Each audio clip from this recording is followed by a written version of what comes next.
9 दिसंबर को लोक अदालत का आयोजन हो रहा है हमारे देश में। सारे देश में, कश्मीर से लेकर कन्याकुमारी तक, आसाम से लेकर गुजरात तक लाखों आदमियों के पास लोक अदालत का नोटिस आ चुका है और लाखों आदमियों के पास और लोक अदालत का नोटिस आएगा। क्यों, वाई, किस लिए कोई भी बैंक या एनबीएफसी कंपनी लोक अदालत में जाता है और लोक अदालत का मतलब क्या है? सबसे पहले लोक अदालत के बारे में समझेंगे कि लोक अदालत जो होती है, जैसे इसके नाम से ही पता लग रहा है, राष्ट्रीय लोक अदालत, नेशनल लोक अदालत, सारे देश में इसका लोक अदालत का आयोजन होता है। इसमें कोई भी बैंक या एनबीएफसी कंपनी जाता क्यों है? क्योंकि इसमें त्वरित न्याय मिलता है। दोनों पार्टियों की सहमति से म्यूचुअल अंडरस्टैंडिंग में सेटलमेंट हो जाती है, कॉम्प्रोमाइज हो जाता है। आम जो आदमी है वो कोर्ट के नाम से डर जाता है और ये समझते हैं कि भाई कोर्ट में आके ज्यादा पैसे दे देगा। भाई लोक अदालत जो है, जैसे नाम से ही पता लग रहा है कि लोक अदालत, अदालत मतलब कोर्ट, तो लोक अदालत जो कोर्ट का नाम है वो सिर्फ कॉम्प्रोमाइज के लिए लगती है, सिर्फ समझौते के लिए लगती है। बैठते तो वहां जज साहब ही हैं, जो भी आपकी डिस्ट्रिक्ट है वहां पे वहीं के जज साहब की ड्यूटी उसमें लोक अदालत में लग जाती है।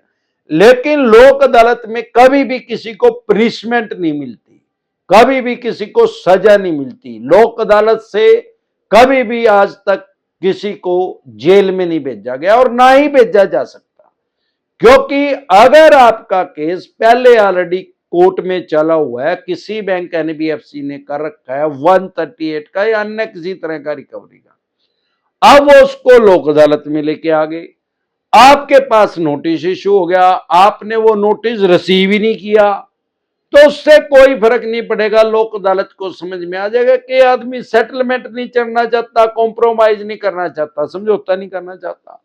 आपने वो नोटिस ले लिया, आप गए नहीं, तब भी उससे कोई फर्क नहीं पड़ेगा। अगर केस पहले चला हुआ है वो एज इट इज चलता रहेगा, वो सारी फाइल वो उसी कोर्ट में चली जाएगी और जिस स्टेज पे वो केस होगा आज की डेट में वो उसी स्टेज पे रहेगा, ना वो पीछे जाएगा ना वो आगे आएगा। इसके अलावा अगर आप चले गए लोक अदालत के अंदर, आपने जाके समझौता नहीं करा, कॉम्प्रोमाइज नहीं करा, तब भी कोई फर्क नहीं पड़ेगा। अगर आपके ऊपर केस अभी हुआ नहीं तो इनकी मर्जी है, कर लें। अरे कोई 302 का कत्ल का केस थोड़ी रजिस्टर्ड हो जाएगा यार, पैसे होते हैं इनके, पैसे दे दे। नहीं पैसे हैं तो राहु केतु ग्रह तो क्या करेगा, दुनिया का कोई ग्रह धरती पे आके आपका कुछ नहीं बिगाड़ सकता। कंज्यूमर कोर्ट, लेबर कोर्ट या फिर जिसकी हम अभी बात कर रहे हैं ये कोर्ट, लोक अदालत, तो ये टेम्परेरी लगती रहती है, सारे देश में हर साल लगती है, 4 बार तो इसका आयोजन होता ही होता है। अब ये लगेगी कहां? आपकी डिस्ट्रिक्ट में लगेगी, जिस भी डिस्ट्रिक्ट में आप रहते हैं, जहां भी आपकी कोर्ट है, जिला न्यायालय है, वहीं पे आपकी ये लोक अदालत लगेगी।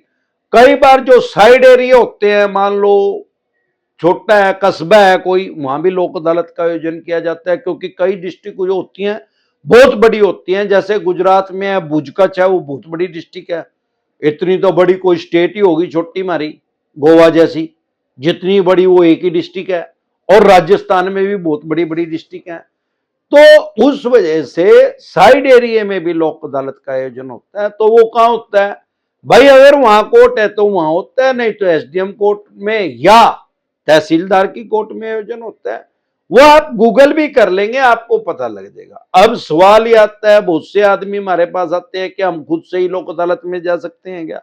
हाँ, उसका जवाब है जा सकते हैं आप, लेकिन मेरी सलाह ये है, मेरा सजेशन ये है कि आप खुद से ही लोक अदालत में ना जाएं, क्योंकि आप अगर खुद से लोक अदालत में जाएंगे आपका कॉम्प्रोमाइज तो हो जाएगा, समझौता तो हो जाएगा, लेकिन डिस्काउंट बहुत कम मिलेगा, बहुत ज्यादा डिस्काउंट नहीं मिलेगा वहां पे, आप ये बात समझ लें। हाँ, अगर ये खुद आपको बुला रहे हैं, क्योंकि वही लगी फटने खैरात लगी बटने, ऐसे कोई खैरात नहीं बांटता। जब इनकी कांच बाहर आ जाएगी, भूल सा दिखने लग जाएगा, खुद ही आपको बुलाएंगे, अब तब ये मैक्सिमम डिस्काउंट देंगे। वहां पे आपको अगर कोई अनसिक्योर लोन है तो प्रिंसिपल का 75% डिस्काउंट भी मिल सकता है आप। लेकिन बात यह है कि हमारे देश में किसी भी जज साहब के पास ऐसी पावर नहीं है कि वो किसी भी बैंक या एनबीएफसी कंपनी को, किसी भी फाइनेंशियल डिपार्टमेंट को ऐसे ऑर्डर दे दें, ऐसे आदेश दे दें कि भाई 75% पैसे कम करके इस आदमी से लो, 25% पैसा लो। वो तो ये खुद से ही कॉम्प्रोमाइज करेंगे तो ठीक है, नहीं करेंगे तो अपना वापसी आ जियो। तो इस तरीके से लोक अदालत का आयोजन हो रहा है और डरे घबराए नहीं, लोक अदालत में किसी को भी जेल नहीं होती। ये चवन्नी छाप बकवास कर रहे हैं, हरास कर रहे हैं, लोगों को डरा रहे हैं। जितने नोटिस आपके पास आते हैं 99% फेक है। जब भी कोई आपके पास नोटिस आए तो फेक नोटिस डिसेंटेड वाली के वीडियो देख लें, आपको पता लग जाए करना क्या है। अरे जिस चैनल पे अगर आप मुझे YouTube पे देख रहे हैं तो हमारे चैनल का नाम है डिसेंट एडवाइस। अगर आप Facebook पे मुझे देख रहे हैं तो YouTube पे डिसेंट एडवाइस के नाम से चैनल है, जिस पे मैं 2500 से भी ज्यादा वीडियो डाल चुका हूं लोन से रिलेटेड। आपको या आपके किसी भी यार प्यारे रिश्तेदार को लोन से रिलेटेड कोई भी दिक्कत परेशानी समस्या अगर आ रही है, लोन से रिलेटेड जो भी डॉक्यूमेंट्स आपके पास हैं वो सभी लेके आप मेरे से पर्सनल मीटिंग कर सकते हैं, पर्सनल एडवाइस ले सकते हैं, टेलीफोनिकली एडवाइस ले सकते हैं। या आपके ऊपर चेक बाउंस का केस हुआ है, कश्मीर से लेके कन्याकुमारी तक, आसाम से लेके गुजरात तक, अमरदीप कादियान के पैनल पे एडवोकेट काम कर रहे हैं, हम आपकी जमानत करवा देंगे, बेल करवा देंगे। ये बेलेबल ऑफेंस है, जमानती अपराध है, सेम डे जमानत हो जाती है, बाय एंड जमानत हो जाती है। डरे घबराए नहीं, आपकी स्क्रीन पे एक नंबर आया हुआ है 9306347314। उसकी क्या फीस होगी, इस नंबर को सेव करके डायरेक्ट कॉल करेंगे, कोई रिप्लाई नहीं आएगा। व्हाट्सएप कॉल करेंगे, कोई रिप्लाई नहीं आएगा।